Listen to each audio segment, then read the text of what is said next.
الرحمن الرحیم نحمده ونصلی علی رسول الکریم اما بعد اعوذ باللہ من الشیطان الرجیم بسم اللہ الرحمن الرحیم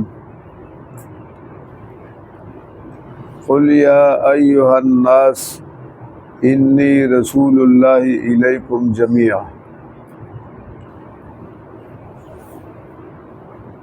درود شریف پڑھیں۔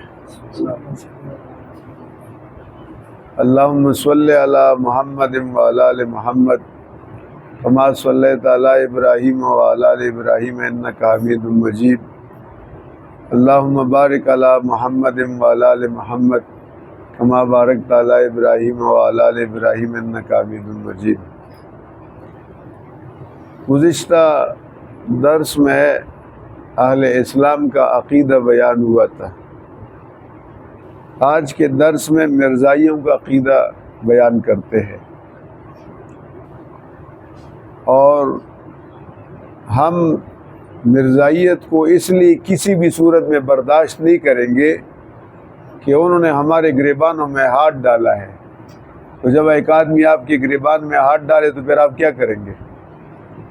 وہ ہم سے ہمارا کلمہ چھین رہے ہیں، وہ ہم سے ہمارا نبی چھین رہے ہیں، وہ ہم سے ہمارا قرآن چھین رہے ہیں، وہ ہم سے ہمارا مذہب اسلام چھین رہے ہیں، ہمیں خالی میدان میں چھوڑ رہے ہیں، ہم کیسے برداشت کریں گے؟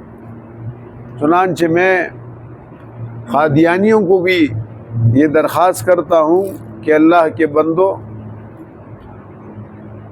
تعصب کا پردہ ہٹاؤ اور ہوش کے ساتھ غور اور فکر کرو۔ آج کے میں جو حوالے دے رہا ہوں یہ قادیانیوں کی کتاب میں دیکھے کہ وہ کیا کہتا ہے۔ یہ ان کا عقیدہ ہے کہ مرزا غلام احمد قادیانی پر وہی نبوت بارش کی طرح اترتی تھی، یہ ان کا عقیدہ ہے۔ کبھی عربی میں، کبھی اردو میں، کبھی ہندی میں، کبھی فارسی میں، کبھی انگریزی میں، کبھی عبرانی میں، اور کبھی ایسی زبان میں جو سمجھ میں نہ آئے۔ یہ بھی کمال ہے، آپ اندازہ کریں۔ اب آپ اندازہ کریں، قرآن پاک کی آیت ہے، ہمارے قرآن مجید کے اندر ہے، قل یا ایھا الناس انی رسول اللہ الیکم جمیعا۔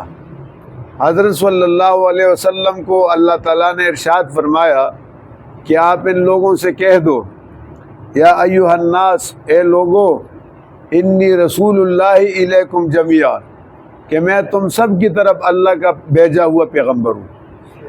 اب ناس کا جب خطاب آیا، اس دو باتیں بڑی اہم سمجھا رہا ہوں، اس کو آپ یاد کریں۔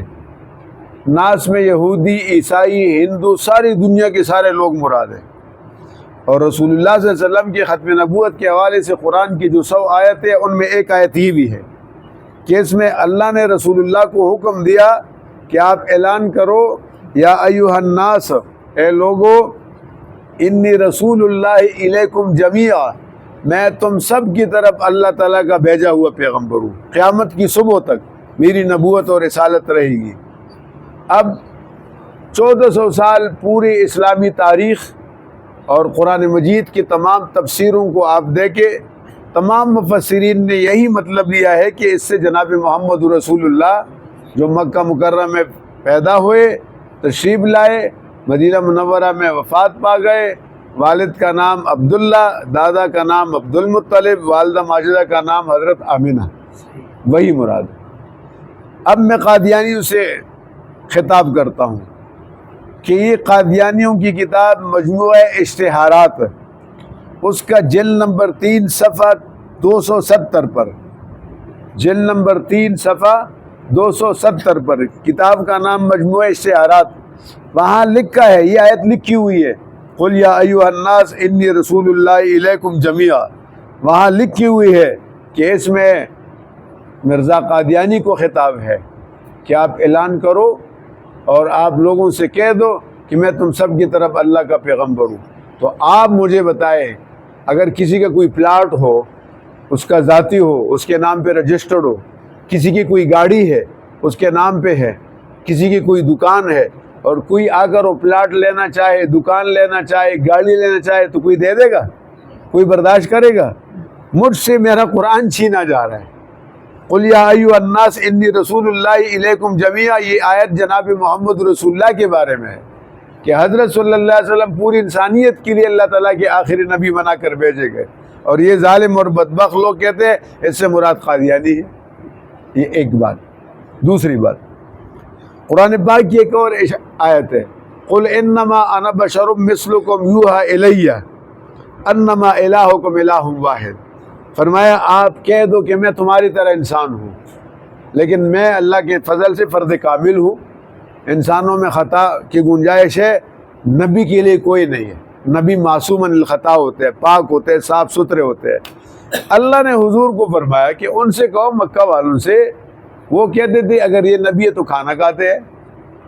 قرآن کے اندر نقل بھی ہے، وہ روایت نقل، وہ ان کا قول نقل ہے، مال حاضر رسول یاکل الطعام ویمشی فی الاسواق. یہ کیسا پیغمبر ہے، کھانا کھاتا ہے اور بازار میں جا کے سودا سلب لاتا ہے. بھئی اگر انسان ہے تو کھانا کھائے گا یا نہیں کھائے گا؟ بازار سے سودا لائے گا نا.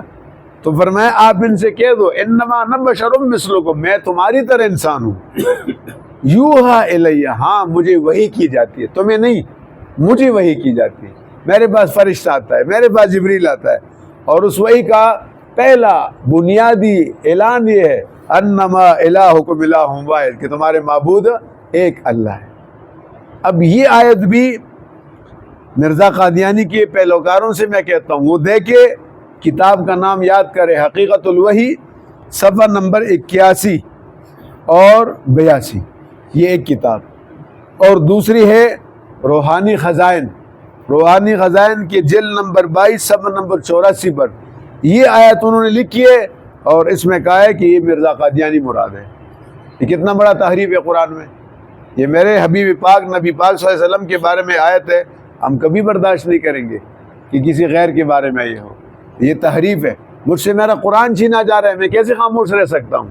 اس کے بعد تیسری آیت، رسول اللہ صلی اللہ تعالیٰ علیہ وسلم کے جب مخالفین لگے، کوششیں کر رہے تھے آپ کے خلاف، آپ کو اظہار ثانی دے رہے تھے، آپ کے متعلقین کو تکلیفیں پہنچا رہے تھے، تو آپ انسان تھے، اب ظاہر تشویش پیدا ہو گئی. اللہ نے قرآن کی آیت اتاری، وَاتْلُ عَلَيْهِمْ مَا أُوحِيَ إِلَيْكَ مِن رَّبِّكَ، اے میرے نبی جو ہم آپ کو وہی بھیج رہے قرآن کی صورت میں، یہ آپ ان کو بیان کرے، اس کی تلاوت کرتے رہے. آپ ان کو بھی بیان کرے، آپ تلاوت کرتے رہے، آپ پریشان نہ ہو، ہماری مدد آپ کے ساتھ ہے. تو اس آیت میں کون مراد ہے؟ جناب محمد رسول اللہ صلی اللہ علیہ وسلم، ان کو اللہ نے حکم دیا. اور یہ ہماری قرآن کی آیت ہے، یہ تینوں آیتیں قرآن کی ہیں. مگر یہاں بھی دیکھو کہ قادیانیوں نے ان کی کتاب دے کے حقیقت الوحی صفحہ 84، کتاب کا نام ہے حقیقت الوحی اور صفحہ ہے اس کا 84، اور روحانی خزائن جلد نمبر 22 اور اس کا صفحہ ہے 78، وہاں پر یہ لکھا ہوا ہے. یعنی اس میں وہ یہ بتا رہے ہیں کہ اس میں مرزا غلام قادیانی کو خطاب ہے. یہ کفر نہیں تو اور کیا ہے؟ یہ قرآن کے اندر تحریف نہیں تو اور کیا ہے؟ یہ مجھ سے میرا قرآن چھینا جا رہا ہے. اور اسی طرح یا ایھا النبی اطعم الجائع والمعتر،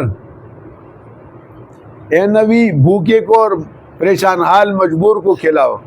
یہ جو جائع اور معتر ہے نا، یہ قرآن میں حاجیوں کو کہا گیا ہے کہ حاجی لوگ جب تم اپنے جانور کو ذبح کرو قربانی کا، تو پھر اس کا گوشت کھلاؤ، خود بھی کھاؤ اور مجبوروں کو، مسافروں کو، اور جو بھوکے ہیں ان کو بھی کھلاؤ. اس نے وہاں گڑبڑ کر کے پیونکاری کی ہے. ایک آیت یا ایھا النبی، آپ صلی اللہ علیہ وسلم کے لیے یا ایھا النبی کا لفظ قرآن میں ہے نا، تو وہاں سے یا ایھا النبی کا لفظ اٹھایا. اور اطعم الجائع، اطعمو جمع کا صیغہ ہے، اس نے یہاں مفرد کا لایا. اور جائع اور معتر قرآن کا لفظ ہے، اس کو لگا کے آیت بنا لیے، کہتے میرے اوپر یہ آیت اتری ہے. لا حول. ایک اور بات وہ بڑی اہم ہے، اس کو آپ نوٹ کریں. حضرت عمر فاروق رضی اللہ تعالیٰ عنہ فرماتے کہ اللہ تعالیٰ نے کئی جگہوں پہ میری موافقت کی، یا میں نے اللہ تعالیٰ کی موافقت کی. ویسے تو موافقات عمر کئی ہے، لیکن 3 زیادہ مشہور ہے. ایک یہ کہ حضرت صلی اللہ علیہ وسلم کو حضرت عمر نے کہا کہ اللہ کے رسول آپ کے پاس برے بھی آتے ہیں، منافق بھی آتے ہیں، اچھی بھی آتے ہیں، تو اگر آپ ازواج مطہرات کو کہے کہ پردہ کرے تو اچھا ہوگا. حضرت عمر رضی اللہ تعالیٰ عنہ فرماتے ہیں میں نے یہ درخواست کی، ادھر سے آسمان سے وحی آئی اور ازواج مطہرات کو پردے کا حکم دیا گیا۔ یہ موافقات ہے، ٹھیک ہو گیا۔ اسی طرح حضرت عمر رضی اللہ تعالیٰ عنہ نے کہا کہ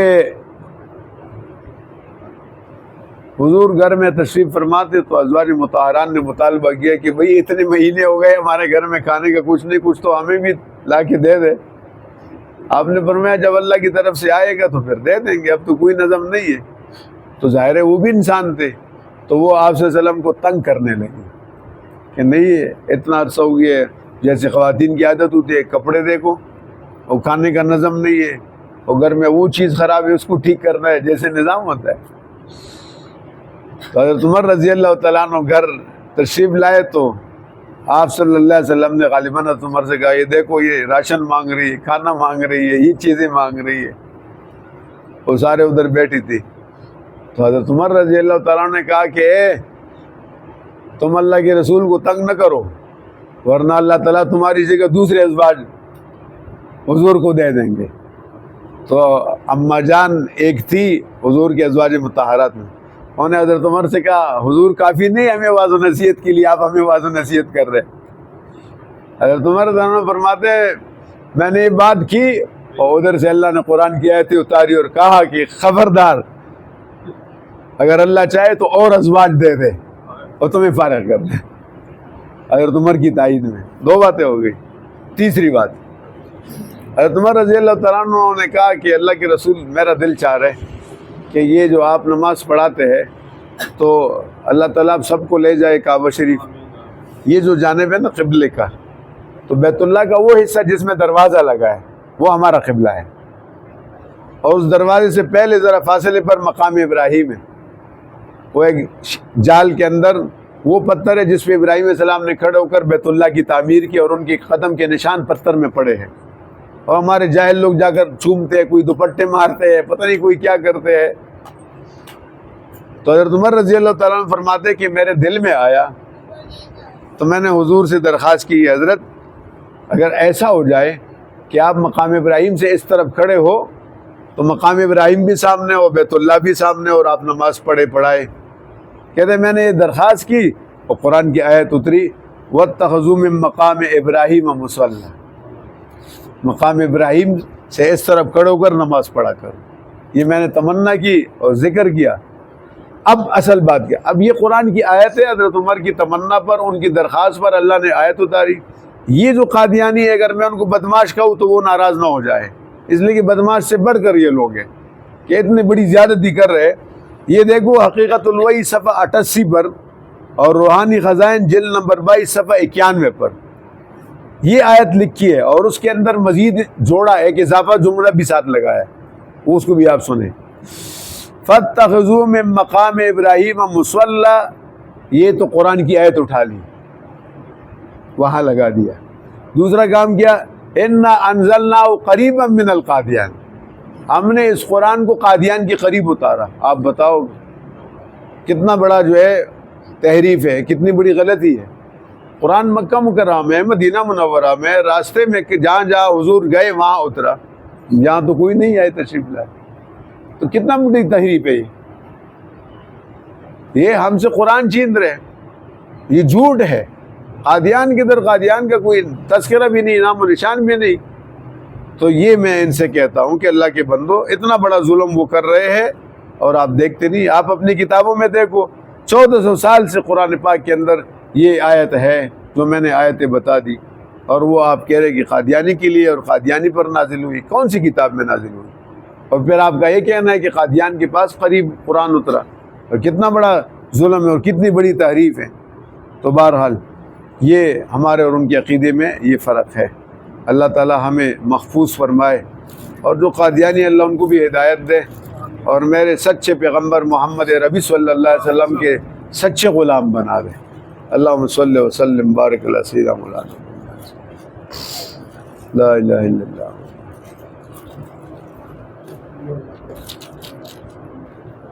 یا کریم ان ساتھیوں کا بیٹھنا قبول فرما، سب کو اجر عظیم عطا فرما۔